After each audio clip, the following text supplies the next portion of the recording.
اللہ تعالیٰ اوپر سے پانی برسا دیتے ہیں اور پھر اللہ تعالیٰ اس پانی کے ذریعے سے مخلوقات کے رزق کا سامان فرما دیتے ہیں. انسانوں کے لیے بھی غذاؤں کا اور پھلوں کا ثمرات کا تخلیق فرما دیتے ہیں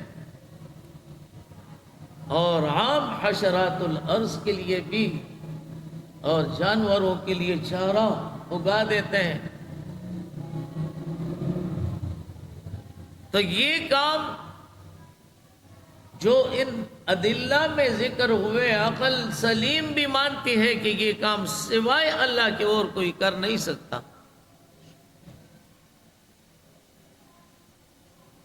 اللہ ہی خالق ہے جو جس ذات نے ہمیں بھی پیدا کیا ہے اور ہم سے اگلے لوگوں کو بھی پیدا کیا، آئندہ بھی وہی پیدا کرنے والے.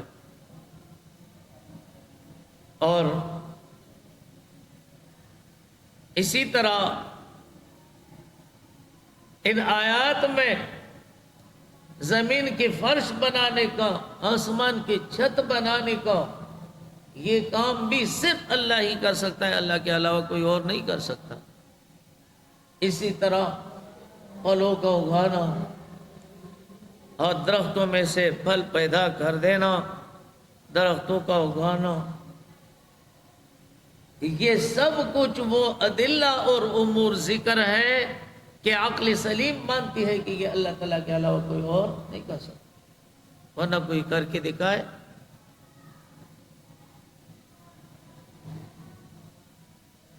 اور اسی طرح اللہ تعالیٰ نے ان کے اوپر نتیجہ بھی مرتب فرمائے فَلَا تَجْعَلُوا لِلَّهِ اندادا. جب یہ سب کچھ اللہ ہی کر سکتا ہے، اللہ کے علاوہ کوئی اور نہیں کر سکتا، تو دیکھو اللہ تعالیٰ کے لیے کسی اور کو شریک مت ٹھہرانا، مثل مت ٹھہرانا، ند مت ٹھہرانا اور صرف اسی کی عبادت کرو. اب اس میں فَلَا تَجْعَلُوا لِلَّهِ اندادا اعبدوا ربکم کے اندر یہاں حصر مقصود ہے، اور حصر کا معنی یہ کہ صرف اور صرف اللہ کی عبادت کرو، اللہ کے سوا کسی اور کی عبادت نہ کرو. اور یہاں حکم صرف نفس عبادت کی کرنے کا نہیں ہے. یہ معنی نہیں کہ یہ اتنے سارے دلائل اس لیے بیان ہوئے کہ تم اللہ کی بھی عبادت کرو، اوروں کا بھی کرو لیکن اللہ کی بھی عبادت کرو. یہ مقصود نہیں، اس لیے کہ اللہ تعالیٰ کو معبود ماننا، اس سے تو ان کو بھی انکار نہیں جو مشرک ہے. اللہ تعالیٰ کو بڑے الہ مانتے ہیں. آج ہندو سے پوچھ لینا، کافر سے پوچھ لینا، وہ بھی اوپر کی طرف اشارہ کر کے کہتے ہیں یہ اوپر والے کا کام ہے اور اوپر والا آپ کے لیے یہ کر دے یہ کر دے.